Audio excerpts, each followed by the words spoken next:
मोदी सरकार ने फैसला किया है कि अगले 5 साल में 5 करोड़ अक़लियती तलबा को स्कॉलरशिप दी जाएगी और मदरसों की जदीदकारी भी की जाएगी। यानी पीएम मोदी ने अक़लियतों के साथ छल में छेद के लिए बड़ा कदम बढ़ा दिया है।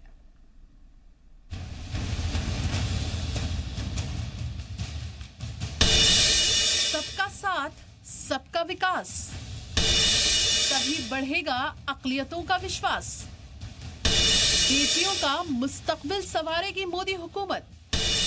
अब की बार अक़लियतों को मोदी का साथ। ऐसा हम यूं ही नहीं कह रहे हैं, बल्कि मोदी हुकूमत अक़लियतों के फलाह बहबूद के लिए दिन ब दिन जिस तरह के इक़दाम कर रही है और जिस सिमत में अक़लियतों के विकास के लिए आगे बढ़ रही है, उससे साफ तौर से ये वाज़ेह हो जाता है कि मोदी हुकूमत को अक़लियतों की फिक्र है। पहले ईद के दिन तोहफे में कई फैसलों के तौर पर अक़लियतों को ईदी दी, जिससे 5 करोड़ अक़लियती तलबा को सालाना स्कॉलरशिप, लड़कियों को 50% यानी 2.5 करोड़ स्कॉलरशिप, इसके साथ ही 25 लाख अक़लियती तलबा को स्किल डेवलपमेंट ट्रेनिंग, अक़लियती लड़कियों के लिए पढ़ो बढ़ो मुहिम। इतना ही नहीं, मुल्क के मदारिस में अब जदीद तालीम भी मिलेगी। इसके लिए मदारिस के असातिज़ा को ट्रेनिंग दी जाएगी और मदारिस में मैथ्स, इंग्लिश और साइंस की तालीम भी होगी। इस कड़ी में दिल्ली में आज सेंट्रल वक्फ काउंसिल की मीटिंग हुई, जिसकी सदारत खुद मरकजी वजीर बराए अक़लियती उमूर मुख्तार अब्बास नकवी ने की। इस मीटिंग में भी अक़लियती तबके के लिए कई बड़े और अहम फैसले लिए गए हैं। वाज़ेह रहे कि आज की इस मीटिंग में अक़लियती तबके की बेटियों के मुस्तक़बिल को संवारने पर खासा जोर दिया गया। अक़लियती तबके की बेटियों को यूपीएससी, इंजीनियरिंग समेत मुकाबला जाती इम्तिहानात की मुफ्त कोचिंग कि जो मुस्लिम लड़कियां हैं उनको UPSC, state services, banking services, उनकी फ्री कोचिंग कराएंगे। वक्फ इमलाक पर गैर कानूनी कब्जा करने वालों की भी अब खैर नहीं है, क्योंकि अब वक्फ इमलाक की 100% जियो टैगिंग होगी और पूरे अमल को डिजिटाइज्ड करने का फैसला लिया गया है। मुल्क भर में मौजूद वक्फ इमलाक का गलत इस्तेमाल करने वालों पर शिकंजा कसा जा सके। जो वक्फ की प्रॉपर्टीज हैं उनमें पारदर्शिता है, उसका सही सदुपयोग हो, उसके लिए जो है वो उन वक्फ प्रॉपर्टीज पर school, college, hospital, community centres, common service centres, hostels, ये तमाम चीजें, आईटीआई, ये सारी चीजें बने हॉस्पिटल से लेकर के और आईटीआई तक। साथ ही मुल्क भर में स्कूल, कॉलेज, आईटीआई, कौशल विकास केंद्र, सद्भाव मंडप, हुनर हब, अस्पताल, तिजारती मराकज, कॉमन सर्विस सेंटर वगैरह की तामीर बड़े पैमाने पर करने का फैसला लिया गया है। वहीं सेंट्रल वक्फ काउंसिल वक्फ रिकॉर्ड के डिजिटाइजेशन के लिए रियासती वक्फ बोर्ड को इक्तसादी मदद फराहम की जा रही है, जिससे तमाम रियासती वक्फ बोर्ड वक्फ इमलाक का डिजिटाइजेशन का अमल तयशुदा वक्त में मुकम्मल हो सके। वक्फ इमलाक की GIS, GPS मैपिंग के लिए IIT रुड़की, अलीगढ़ मुस्लिम यूनिवर्सिटी जैसे इदारों की जानिब से काम किया जा रहा है। वाज़ेह रहे कि 20 रियासतों के वक्फ बोर्ड में वीडियो कॉन्फ्रेंसिंग की सहूलियात फराहम कराई गई है और बाकी रियासती वक्फ बोर्ड में भी सहूलियात फराहम करने का फैसला लिया गया है। शेब रजा के साथ फरीना खान, जी सलाम।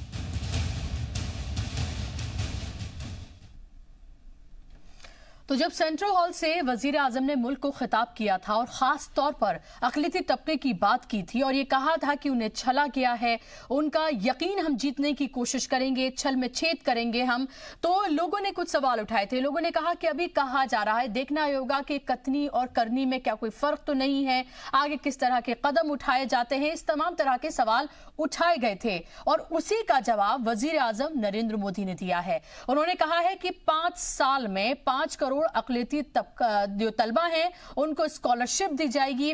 मदरसा मॉडर्नाइजेशन की फिर से बात की गई है और पूरा प्लान, पूरा खाका तैयार किया गया है कि आखिर किस तरह से मदरसों को मॉडर्नाइज किया जाएगा। उसके साथ साथ हम आपको ये बताएं कि आज जिस तरह से वक्फ काउंसिल के साथ मुख्तार अब्बास नकवी की सदारत में मीटिंग हुई है, उसके बाद उसको लेकर भी बहुत अहम और बड़े फैसले लिए गए हैं। इसको किस तरह से देखा जाए, आगे किस तरह से 5 सालों में मुसलमानों की इक्तिसादी और तालीमी मयार जो है उसको बेहतर किया जाएगा। इस पर बात करने के लिए मेरे साथ खास मेहमानों का पैनल जुड़ गया, इनका तारुफ मैं आपसे कराना चाहूंगी।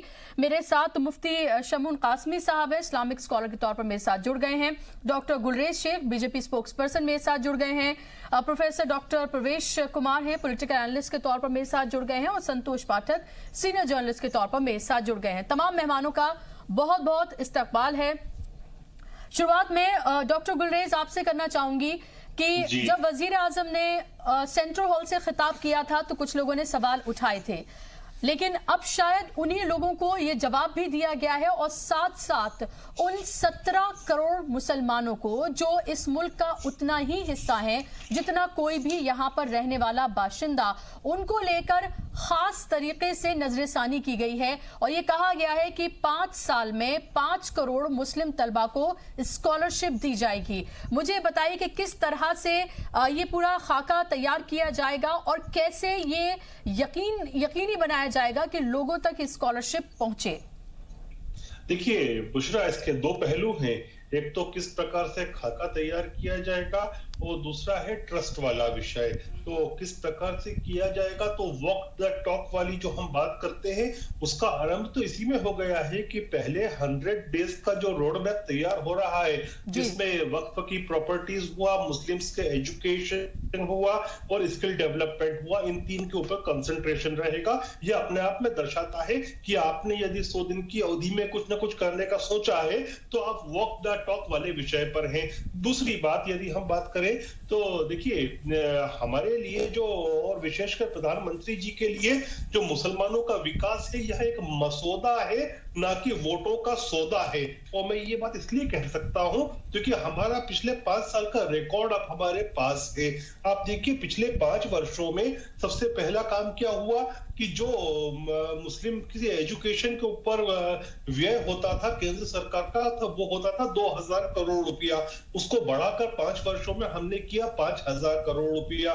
क्यों किया? क्योंकि जब आपकी तालीम कौम की सुधरेगी तभी कौम अपलिफ्ट हो सकती है। बाकी पैरामीटर्स तभी सुधर सकते हैं जब आपके एजुकेशनल पैरामीटर सुधरे। दूसरी बात, प्रधानमंत्री जी को एक कंसर्न हमेशा रहती थी कि मुस्लिम्स का जो प्रतिनिधित्व है वो यूपीएससी में आईएएस, आईपीएस, आईएफएस में इतना कम क्यों होता जा रहा है। कई बार तो ये देखना होता था कि किसी विभाग में भेजना है तो कोई मुस्लिम बड़ा चयन करके ढूंढना पड़ता था। तो जब प्रधानमंत्री ने इसके ऊपर काम करना शुरू किया तो उनको लगा कि कहीं ना कहीं एजुकेशन और आर्थिक तंगी की समस्या है, इसलिए मुस्लिम बच्चों के लिए जो free classes for UPSC start की, उसका आप देखिए पिछले 3 साल में लगभग 151 माइनॉरिटीज के बच्चों का जो सिलेक्शन हुआ है आईएएस, आईपीएस, आईएफएस में, उसमें 51 जो है वो मुसलमान है और जो लास्ट टाइम हुआ है उसमें 53 मुसलमान है। तो ये एक पैमाना दिखाता है किस प्रकार से अपलिफ्टमेंट का कार्य चल रहा है। दूसरा, एक हज जो होता है वो मुसलमानों का बड़ा इमोशनल विषय होता है। हमारा पहले जो 2014 में हमने सरकार में आए थे तब हज का कोटा भारत का था 1,30,000 और दूसरे पाकिस्तान जैसे छोटे कंट्रीज का था 1,80,000।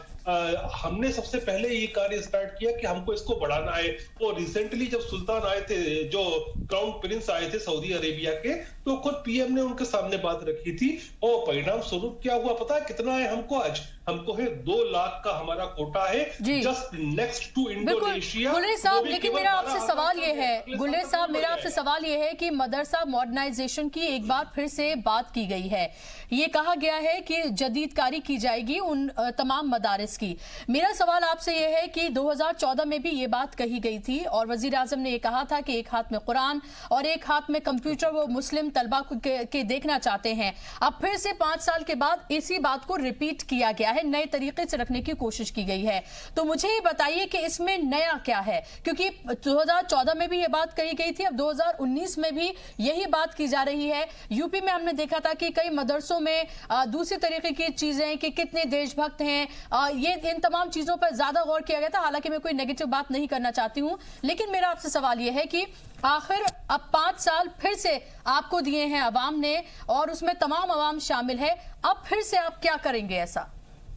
देखिए बुशरा, मैं सबसे पहली बात कहता हूं कि पिछली जो हमारी टर्म थी 5 वर्षों में 3 करोड़ मुसलमान बच्चों को एजुकेशन के लिए वजीफे मिले, और इस बार जो हम लक्ष्य लेके चल रहे हैं कि 5 करोड़ मुस्लिम बच्चों को स्कॉलरशिप प्रदान की जाए, तो क्या ये अपलिफ्टमेंट नहीं है? और 3 करोड़ बच्चों का जिनका अपलिफ्टमेंट हुआ, तो आप देखिए उसका लॉन्ग टर्म रिजल्ट कैसा आएगा। दूसरी चीज, एक वक्फ बड़ा इमोशनल विषय होता है और कई बार उसको लेकर बड़ी समस्याएं भी होती है, सामाजिक तनाव भी होते हैं और कौम में भी समस्याएं होती हैं। तो वक्फ को जब एक बार वक्फ की जो इतनी सारी प्रॉपर्टीज है इनकी एक बार जियो टैगिंग हो जाएगी, तो जो लोग इन पर कब्जा करते हैं या एंक्रोचमेंट करते हैं या इनको सही दाम नहीं देते किराए का, उन सबके ऊपर कठोर कार्रवाई होगी। कोई सरकार पहले की नहीं चाहती थी, क्योंकि आप ये देखिए कि उन सरकार से जुड़े लोग जो होते थे वही वक्फ की प्रॉपर्टी को दबा कर बैठते थे। हमारी सरकार की चूंकि नीयत साफ है, हम चाहते हैं कि वक्फ की जो प्रॉपर्टी हो वो मुसलमान समाज के एजुकेशन में काम आए, उनके कम्युनिटी सेंटर्स में काम आए, उनकी महिलाओं को। मैं आपके पास आ रही हूँ गुलरेज साहब, मैं आपके पास आ रही हूँ। मुफ्ती शमून कासमी साहब, अभी आपने गुलरेज साहब को सुना और आपने ये भी सुना कि किस तरह से अभी सरकार को बने कितना कम वक्त हुआ है, और पहले उस तरह का बयान और उसके बाद अब जो एक्शन प्लान जो बनाया जा रहा है उसमें खास तवज्जो दी जा रही है। हर तरीके से ये देखने की कोशिश की जा रही है कि किस तरह से मुसलमानों को इक्तिसादी और तालीमी तौर पर बेहतर बनाया जाए। जो पिछली सरकारों ने नहीं किया वो ये सरकारें करें और एक तरह से यकीन जीतने की कोशिश की जा रही है। क्या आपको लग रहा है इन तमाम चीजों से मुसलमानों का यकीन जीतने में बीजेपी कामयाब हो पाएगी? 100% जी, मुझे 100% उम्मीद है कि जो ये सरकार ने कदम उठाया है और भारतीय जनता पार्टी ने जिस तरह से काम किया, हम पहले से ये बात कहते आए हैं कि 1947 के बाद देश आज़ाद हुआ और बदनसीबी ये रही कि मुस्लिम कम्युनिटी को जो उनकी ज़रूरियात थी उनसे उन्हें दूर रखा और उन्हें इमोशनल बनाया गया और भयभीत किया गया, डराया गया कि अगर ये लोग आ जाएंगे तो तुम्हें नुकसान होगा और वो हर तरह का नुकसान होगा। और उसमें क्या हुआ कि मुसलमान ने समझौता किया और वो समझ नहीं पाया, और ना समझने की बिना पर कुछ ऐसे लोग उनके ऊपर मुसल्लत थे, पिछली सरकारों के जो नुमाइंदे थे वो इस तरह से उन्होंने अपनी जगह पे बनाए जिनका कोई जनाधार तो होता नहीं था, मगर क्योंकि वो सरकार का विश्वास पात्र होते थे तो इसलिए वो आते थे और अफवाहें फैलाते थे। और उसका नतीजा ये था कि 70 साल में 54 साल एक बड़ा टाइम होता है। अगर उनकी नीयत अच्छी होती तो आज मुसलमान इन हालात को नहीं होता। और मुसलमान नहीं, मैं तो बात ये कहना चाहूँगा कि प्रधानमंत्री को इसके लिए और पूरी सरकार को और ख़ास तौर से उस संगठन को मैं बधाई और मुबारकबाद देता हूँ कि आपने इस तरफ कदम उठाया है कि हम आज अपने नेशन से जिस तरह से अमेरिका और इंग्लैंड और अदर्स लोग प्यार करते हैं, हिंदुस्तानी भी ऐसे ही प्यार करेंगे और अपने आप को सबसे पहले वो भारतीय कहने में उनका विश्वास बढ़ेगा। उसमें हिंदू और मुसलमान नहीं, सिख और ईसाई नहीं, बल्कि जब हर बच्चे का फंडामेंटल यानी उसका बुनियादी हक है कि उस बच्चे को एजुकेशन दी जाए। और जब ये काम सरकार करेगी, सरकारों का ही काम था, और ये आकर के, क्योंकि दुख और दर्द तो वो जानता है जो दुख और दर्द से गुजरा हो। हमारे जो प्रधानमंत्री हैं, सबसे बड़ी बात यह थी कि 543 के सदन के अंदर अगर आज पिछले सरकारों का आप रिकॉर्ड उठा के देखेंगे तो वही लोग मिलेंगे जो राजघरानों से ताल्लुक रखते थे। आज साधारण घरों के लोगों की बढ़ोतरी हुई है। उन्हीं साधारण घरों में से एक नरेंद्र मोदी जी आते हैं और नरेंद्र मोदी जी ने उन सारी चीजों को भली भांति, जब आप उनका रिकॉर्ड देखते हैं और पिछला हम उनकी फाइल देखते हैं, बुशरा मैं आपको बताऊं कि जब वो अपनी माँ के पास जाते हैं और वो अपना पिछला वाकया बताते हैं तो मैं ही नहीं, इस हिंदुस्तान का हर जी शऊर आदमी ये कहता है कि वाकई भाई ये हमारे दिल की बात कह रहा है। ऐसा लग रहा है जैसे नरेंद्र मोदी जी नहीं बोल रहे, हम बोल रहे हैं। तो मैं एक बात ये कहना चाहूंगा, कि रियलिटी, नियत, यानी नियत अगर साफ होगी तो इन्नमल आमालु बिन्नियात, यानी अमल का दारोमदार नियत पर है। तो मैं ये बात इसलिए कह रहा हूं बुशरा कि आज मुसलमानों को इस बात से, खास तौर से, वैसे तो मैं हिंदुस्तान के सारे लोगों से अपील करता हूं कि भाईचारा बनाइए और इस तरह से अपने आप को मजबूत करिए कि हिंदू और मुसलमान नहीं बल्कि हम हिंदुस्तानी होने के ऊपर नाज करें। और ऐसी तरफ हम चल दिए हैं। आज मैं ये बात मैं कहूंगा कि सरकारी जो तंत्र है वो इस पर कोशिश कर रहा है, और क्यों ना हो, जब सरकार का मुखिया अगर अच्छी सोच रखेगा, ठीक है संतोष पाठक जी, लेकिन मेरा सवाल ये है कि मेरा ये कहना है कि हमें एक ऐसा मुल्क अपना बनाना है, नया भारत बनाना है कि जहां कोई गैर ना हो, सब अपने हो। वसुधैव कुटुंबकम अलखल्कु अयालुल्लाह, हमारे दूध और खून के रिश्ते, और हर बच्चे को जब एजुकेशन मिलेगी तो इसमें ज्यादातर कमजोर मुसलमान बच्चे थे, वो उस कम्युनिटी को डराया धमकाया गया था। अब हम लोग आए हैं आगे निकल करके, गुलरेज हमारा नौजवान है, इस तरह के लोगों ने, मैंने देखा कि मध्य प्रदेश में कि किस तरह से लोगों को ग्रास रूट पे जाके तैयार किया, इसी तरह से आज पूरे मुल्क में ये काम हो रहा है और हमें ये करना चाहिए। और आज मैं ये बात आश्वस्त हूं इस बात से। और भी गेस्ट हैं शमन साहब जी, ठीक है परवेश जी, मैं आपसे सवाल पूछूंगी। संतोष पाठक जी, मेरा सवाल आपसे यह है कि अभी हम ये देख रहे हैं कि एक बार फिर से मोदी हुकूमत बनी है, मोदी 2.0 की हम बात कर रहे हैं, जहां पहले सेंट्रल हॉल से बात की गई और फिर उसके बाद अब एक्शन में नजर आ रहे हैं। लेकिन क्या आपको लगता है कि जो विश्वास जिसकी बात कही थी उसको जीतने में क्या अभी आपको लगता है कि जमीनी तौर पर और काम करने की जरूरत है? देखिए बुशरा जी, इस काम की अहमियत अगर आपको समझनी होगी तो हमें पिछले के 20-30 सालों को देखना होगा। जैसे मौलाना साहब कह रहे थे कि देश आजाद हुआ उस समय मुस्लिम समुदाय के लिए सबसे बड़ा चुनावी मुद्दा क्या हुआ करता था? सुरक्षा। कुछ पार्टियां होती थी जो किसी एक पार्टी का नाम लेके डराती थी कि देखो वो सत्ता में आ जाएगी तो आप बचोगे नहीं, आप संतोष जी, लेकिन मुझे लगता है कि जो आपने सिक्योरिटी की बात कही है, मैं माफ कीजिएगा आपको रोक रही हूँ, वो मुद्दा तो अभी भी उनके लिए बना हुआ है। नहीं, मैं उसी को आगे आ रहा हूँ, यही आयरनी है कि 70 साल बाद आगे आ रहा हूं, उनकी सिक्योरिटी, लेकिन मैं अभी भी आगे आ रहा हूं कि अब इस चुनाव में देखिए 2019 में किसी भी राजनीतिक दल ने मुस्लिम समुदाय या अल्पसंख्यक समुदाय को यह कहकर डराने की कोशिश नहीं की। अगर एक दो इलाकों की मैं बात छोड़ दूं, हैदराबाद और वैसी साहब की अगर मैं बात छोड़ दूं, तो इसको मुद्दा नहीं बनाया। अब देखिए, अब तक क्या होता था, जब मुसलमान का जिक्र आता था कि उनको आरक्षण दे दो, अब क्या हो रहा है कि नहीं हम 5 करोड़ जो है स्कॉलरशिप देंगे, और उसमें भी देखिए आधा लड़कियों को, महिलाओं को। देखिए एक बात भारतीय परंपरा में ये कही जाती है कि अगर आप महिलाओं को शिक्षित करते हैं, मजबूत बनाते हैं, तो एक परिवार शिक्षित होता है, एक परिवार मजबूत होता है।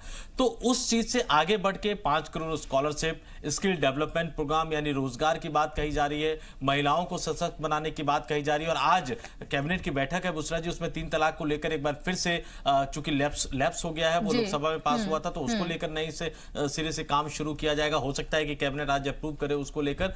तो अब जो बात हो रही है कि सुरक्षा से आगे बढ़ के कि आप एक धर्मनिरपेक्ष देश में सुरक्षित तो है, लेकिन आइए अब हम आपके विकास की बात करते हैं, आपके रोजगार की बात करते हैं, आपके सम्मान की बात करते हैं, आपके परिवार की जो लगभग आधी आबादी है जो महिलाओं के, उनके सम्मान, सुरक्षा, रोजगार, उनकी शिक्षा की बात करते हैं। और ये एक बड़ा बदलाव है। देखिए सरकार अपनी तरफ से कोशिश कर रही है, अब समाज को आगे आना होगा। ये समाज सिर्फ मुस्लिम समाज ही नहीं, बल्कि मैं कहूं कि बहुसंख्यक आबादी भी, क्योंकि देखिए जिस दिन से ये 5 करोड़ स्कॉलरशिप की बात कही गई है बुशरा जी, आप सोशल मीडिया उठा के देख लीजिए कि सरकार के जो तमाम सपोर्टर है वो ये कह रहे हैं कि हमने इसलिए थोड़ी वोट किया था।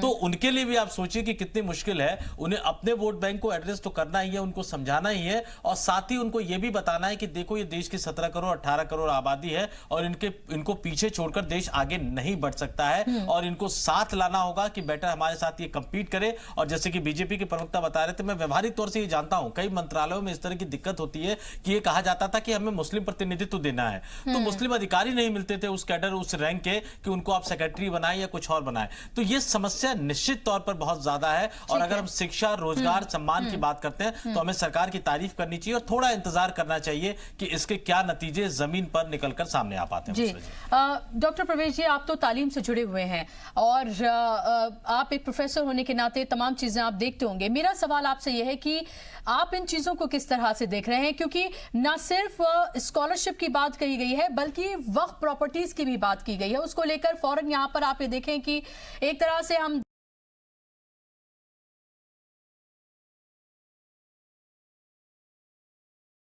अब्बास नकवी जो है वो खुद एक्शन में नजर आ रहे हैं। वक्फ प्रॉपर्टीज के लिए कहा जाता है कि अगर उससे आई हुई इनकम वाकई में सही पैमाने पर आए तो मुसलमानों को और किसी चीज की जरूरत नहीं होगी। तो उन तमाम चीजों को भी देखा जा रहा है। तो क्या आपको लग रहा है कि ये तमाम चीजें तो हो ही रही हैं, लेकिन जमीनी तौर पर जो नेता हैं, जो लीडर्स हैं, उनको भी जाकर एक 1-on-1 टॉक या एक कम्युनिटी के तौर पर बातचीत की भी जरूरत है ताकि ये लोगों के जहन में एक यकीन की तरह जाए?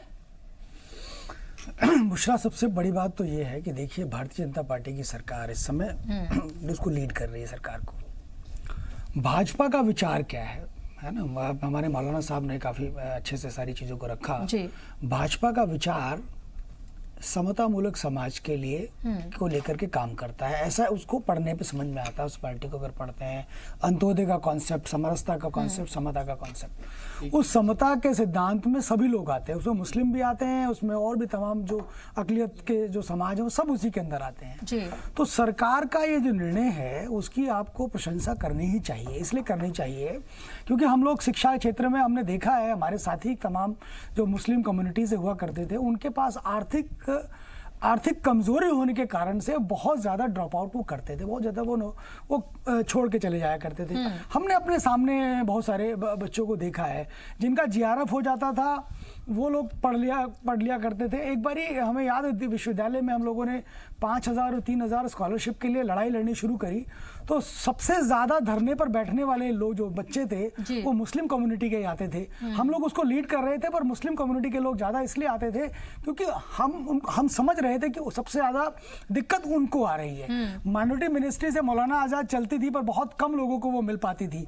अगर इस तरह की स्कॉलरशिप की जो स्कीम आ रही, जैसे अभी सेकेंडरी एजुकेशन के लिए ही 10 लाख करीब वो स्कॉलरशिप हर साल देने की ऐसी बात सरकार कर रही है, वो बहुत बड़ी योजना है। और उससे जो ये हमारा मुस्लिम समाज है, उस मुस्लिम समाज में जो लोअर मुसलमान है, पसमंदा अकलियत समाज जो मुसलमान है, उसको बहुत असर पड़ेगा। बुशरा जी, इसमें मैं एक और भी समझाना की कोशिश करूंगा। मुस्लिम्स में ऐसा नहीं है कि मुस्लिम में सभी जो है वो मुस्लिम्स में भी कास्टिज्म की समस्या बहुत ज़्यादा है। मैं उसको देखता हूँ कई बारी, उसमें भी जो ब्राह्मण कन्वर्टेड मुसलमान है वो सैयद हो जाता है, उसकी स्थिति बहुत अच्छी है। और जो ठाकुर कन्वर्टेड मुसलमान है, राजपूत कन्वर्टेड मुसलमान है, वहाँ शेख और पठान हो जाता है, उसकी स्थिति भी अच्छी है। लेकिन जो कन्वर्टेड जो ओबीसी कन्वर्टेड जैसे घोसी है, वो यादव कन्वर्टेड मुसलमान है, या और तमाम जो मुस्लिम कम्युनिटीज हैं, वो पसमंदा अंसारी, ये जो मुस्लिम्स हैं, ये जो इनकी जो स्थितियाँ हैं, इनकी जो स्थितियाँ हैं वो बहुत बुरी है। और इसका लाभ, इन योजनाओं का लाभ वो तबका ज्यादा ले पाएगा। क्योंकि देखेंगे आप इस पूरी सियासत में, मौलाना साहब ने कहा कि सियासत के अंदर लोग कौन थे, तो सियासत के अंदर वो सैयद और पठान, वो दो कम्युनिटी जो थी मुसलमानों की, वही हमेशा सत्ता के अंदर भागीदारी लेती रही। इसीलिए हुआ क्या कि इस समाज के बारे में चिंता नहीं करी गई। मोदी सरकार ने इस समाज के बारे में चिंता करी है। जिस तरह से हिंदू समाज में जो दलित जातियां हैं, पिछड़ी जातियां हैं, उसकी सरकार चिंता कर रही है कि उसको कैसे मुख्य धारा में लाया जाए, उसी प्रकार से जो मुसलमानों में अकलियत और पसमंदा समाज के लोग जो हैं, उनको मुख्य धारा में कैसे लाया जाए, उसके लिए बहुत बड़ा एक कदम होगा। इसमें एक और चीज मैं इंटरेस्टिंग चीज बताना चाहूंगा कि आप देखेंगे जामिया के अंदर एक कोचिंग चलती है आईएएस बच्चों के लिए। इस बारी के रिजल्ट में 39 बच्चे वहीं से निकले, 39% कुछ बच्चे वो जामिया से निकले, कोचिंग से निकले। ऐसे करके तमाम पूरे देश के अंदर चल रहा, और ये पूरे का पूरा माइनॉरिटी मिनिस्ट्री इसको फंडिंग करती है, पूरी की पूरी माइनॉरिटी मिनिस्ट्री फंडिंग करती है, उससे चलता है। तो आईएएस ऑफिसर निकल कर आ रहे हैं, जैसे हमारे साथी ने बताया, बीजेपी के जो हमारे प्रवक्ता उन्होंने बताया कि इस साल 51, पिछले साल 53 थे। और भी आप देखिए ये कितना बड़ा घोलमेल होता था। ये जब हम इस पे हज पे जाने के लिए जो विषय आता था, हज की सब्सिडी सरकार ने खत्म करी, पर वो लगाई कहाँ, वो शिक्षा पे लगाई। उस शिक्षा से कितना बड़ा बदलाव आया है लोगों के अंदर। अब विश्वविद्यालयों के अंदर आप देख सकते हैं। लेकिन मुझे लगता है कहीं ना कहीं ये जो भी चीजें की गई वो शायद उस तबके से तक पहुंचाने की या तो कोशिश नहीं की गई, या कोशिश की गई तो उन तक उस तरह से पहुंची नहीं। और अभी ये जो मोदी 2.0 आए, यानी कि पार्ट 2 ये कह सकते हैं, जिस भी नाम से आप उसे बुलाना चाहें बुला सकते हैं। यहाँ पर अब ये देखना होगा कि प्रैक्टिकली और चीजों को कितनी मजबूती से किया जाता है।